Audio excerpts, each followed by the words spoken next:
Bonjour à toutes et à tous, aujourd'hui on se retrouve pour une petite vidéo sur un chantier où il y aura du coup du nivellement.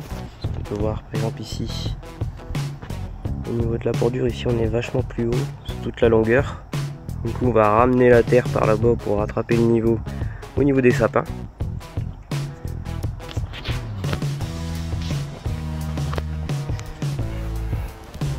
Après on va aller voir derrière le terrain. Voilà donc derrière le terrain. Ici ça prend une toute autre posture étant donné qu'il y a déjà un gazon d'implanter. On va avoir un petit peu plus de travail. Du fait qu'on essaye de faire des chantiers donc zéro phyto. Ici on va passer du coup le scarificateur sur toute la partie d'herbe. Enfin il reste un peu d'herbe mais surtout il y a beaucoup de trèfle. En soi c'est pas trop gênant dès qu'on va ramener un peu d'azote. Le trèfle étant producteur d'azote via ses nodosités, il ne va pas s'y plaire dans le sol et devrait disparaître de lui-même. Donc là on va passer le scarificateur tout partout, ramasser à l'aide de la tondeuse et après on passera l'enfouisseur de pierre. C'est parti.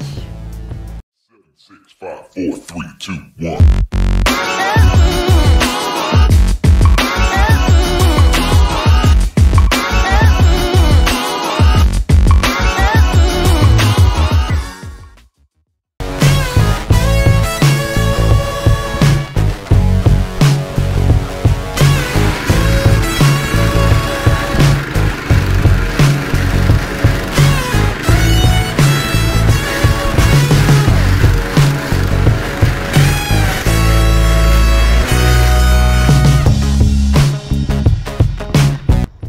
Voilà le résultat après le premier passage du scarificateur. Maintenant on va le passer dans l'autre sens.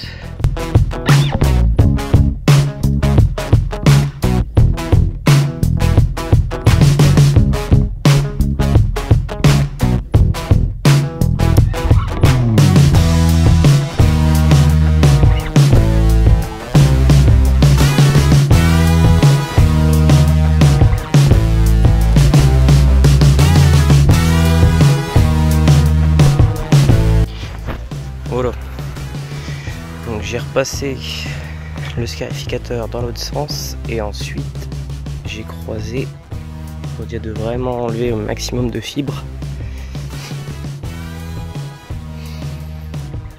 On peut voir que le trèfle a quand même bien dégagé et le peu de mousse qu'il y avait sur le terrain, donc le long des conifères, ce qui est normal. Tendance à acidifier un peu le sol, donc il faudra mettre un petit peu de chaud soit pendant l'hiver, soit à la sortie de l'hiver mettre un peu de cyanamide. Maintenant on va procéder au ramassage.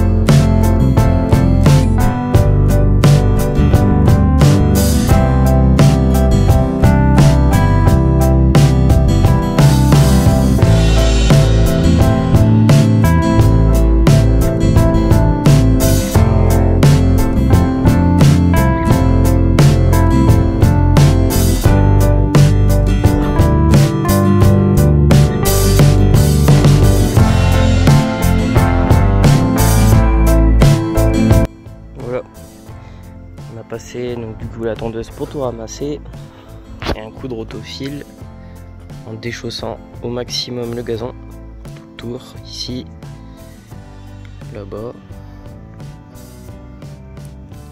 et le long de la terrasse. Maintenant, place au passage de l'enfouisseur.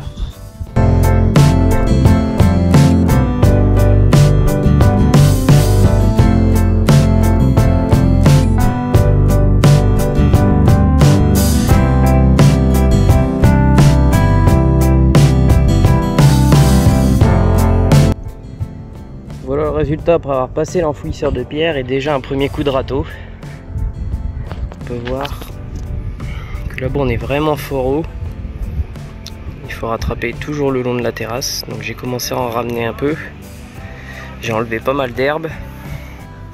Parce que malheureusement, même avec l'enfouisseur de pierre, dès qu'on passe le râteau, on a tendance à tout ressortir.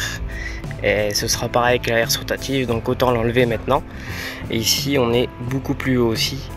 Donc je vais repasser un passage d'enfouisseur de pierre tout partout pour enfouir donc du coup les derniers résidus que je pourrais réussir à bien ramasser. Et l'avantage c'est qu'après avec la herse rotative, du fait qu'on a enlevé vraiment l'herbe de cette partie-ci, je vais ramener uniquement de la terre fine par au-dessus et faire pareil de ce côté-ci jusque là. Comme ça, on sera plus embêté pour passer la herse rotative.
Voilà donc le résultat après avoir repassé l'enfouisseur de pierre.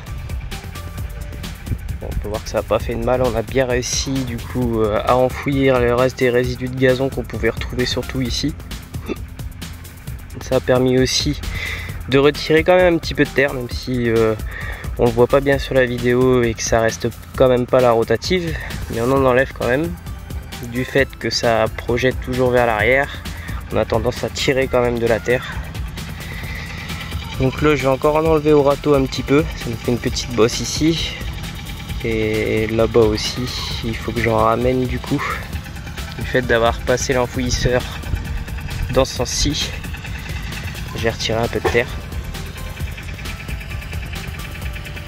Maintenant, on va s'occuper de devant.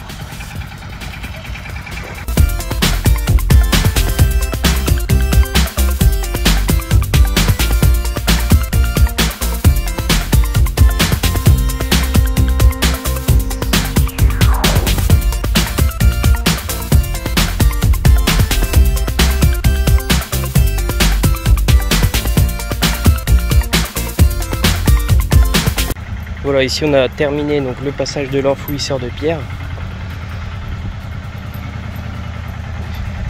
Voilà le résultat. Maintenant on va prendre la herse rotative et on va tirer la terre d'ici vers là-bas. On voit qu'ici il manque pas mal de terre et ici on en a quand même pas mal en trou.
Voilà le résultat après le passage de la rotative, une finition de nivellement au râteau.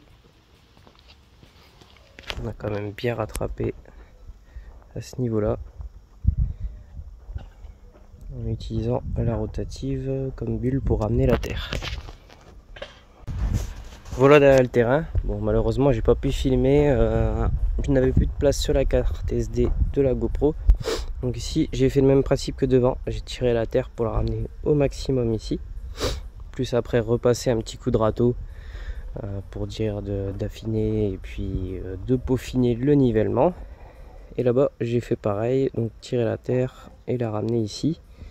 On voit que j'ai rattrapé quand même assez bien le niveau de la terrasse ici. Le long du chalet aussi, il n'y a que ici où je ne rattraperai pas parce que ça va demander de ramener un peu trop de terre sur cette partie-ci et j'en aurai pas assez. Le principal, ça reste tout de même la terrasse, sachant qu'on y descend. Le chalet, pour rentrer à la tondeuse, on est à niveau. Ici pareil, j'ai rattrapé le niveau, le tour de la terrasse et là-bas aussi. Donc maintenant, je vais repasser l'enfouisseur de pierre pour dire d'enfouir vraiment au maximum les derniers résidus de gazon et surtout pour réaffiner de la terre pour pouvoir repasser la rotative ici tout partout et faire vraiment un nivellement de peaufinement. Ensuite on épandra l'engrais, un second passage de rotative pour l'enfouir et place à l'engazonnement. C'est parti!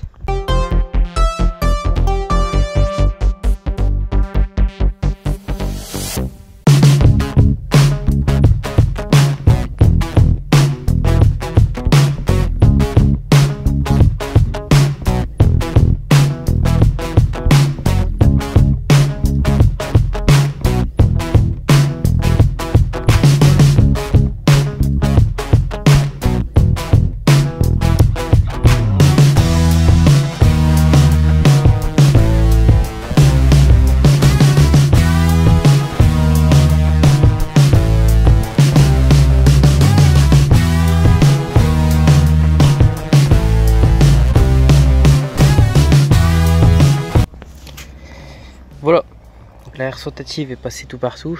Bon, on peut voir sur la zone où il y avait déjà du gazon, on a planté que en la passant, on ressort un petit peu de l'ancien gazon qu'on avait enfoui. Bon, en soi, ça ne pose pas de problème au gazon que l'on va semer après.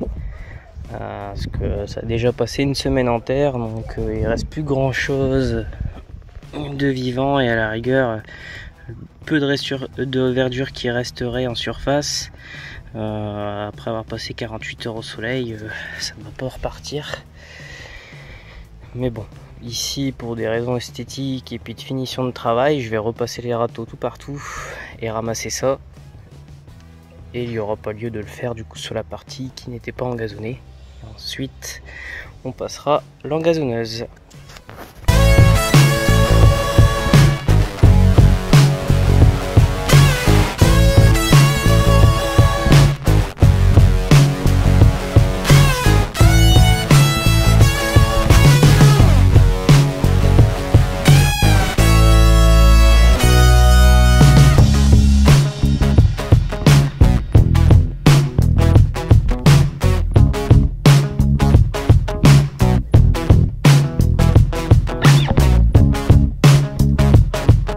Voilà ce qu'on récupère après avoir passé donc légèrement le râteau.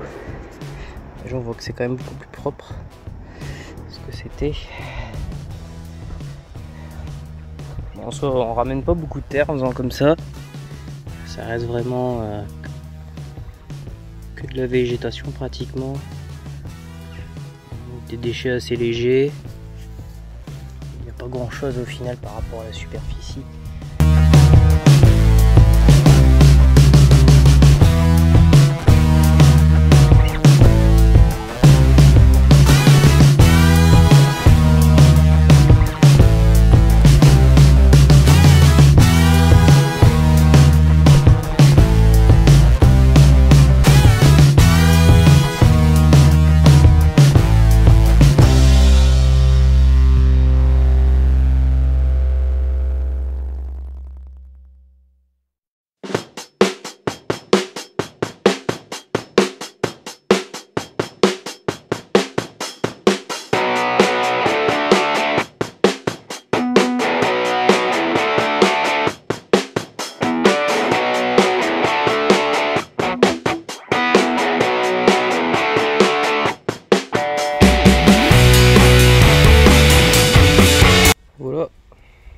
résultat après le semis. Donc ça vous le verrez pas sur la vidéo, mais j'ai déjà fait tout le tour pour finir de semer là où l'engazonneuse peut pas passer, et j'ai repassé le rouleau derrière. Donc là la terrasse elle est bien à niveau, il n'y a pas de souci. Et on voit que c'est vraiment beaucoup plus plat que ce que c'était avant.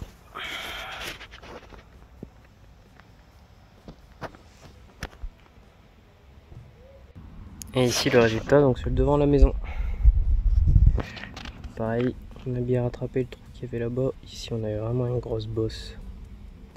On a bien décaissé la terre et maintenant ça nous fait un terrain vraiment bien droit. Voilà, chantier terminé. Remorque entièrement rechargée. Et voilà, il n'y a plus qu'à attendre la pluie. Alors j'espère que cette vidéo vous a plu. N'hésitez pas à vous abonner et à liker la vidéo. A bientôt sur la page Jeunes et Jardin. Voici quelques photos du résultat après la première tonte. Donc on peut voir qu'on a quand même un gazon bien dense malgré quelques petits endroits un peu clairsemés mais qui vont se densifier par la suite, sachant qu'on a fait cette tonte avant l'hiver. Ensuite j'ai dû faire un apport d'azote sortie d'hiver parce qu'on a eu vraiment beaucoup de pluie et du coup ça a fait un peu de tort au jeune gazon. Il y a eu un robot de tonte d'installer sur ce terrain, un Husqvarna, qui fonctionne plutôt pas mal. Alors on l'a mis en route justement, on était au mois de février, donc du coup c'était un petit peu humide, mais pour vous montrer un petit peu son fonctionnement, donc quand il sort de la base, et puis après au niveau de la tonte, c'est vraiment très silencieux et ça fonctionne plutôt pas mal. L'avantage c'est qu'on ramène pas mal de matière organique dans le terrain du fait qu'on fait un mulching. Et c'est beaucoup plus assidu, on va dire, au niveau du mulching que si on le fait à la tondeuse nous-mêmes. Ce qui donne un résultat quand même nickel. L'avantage aussi, c'est que derrière, on n'a plus besoin de tondre. Mais il faudra penser à scarifier le terrain au moins une fois par an pour éviter le feutre et les tipules. Ici, donc, on peut voir quelques photos donc prises une semaine après l'apport d'ammonitrate. Il sera beaucoup plus vert par la suite. Vous pouvez voir le résultat sur ma page Facebook et Instagram.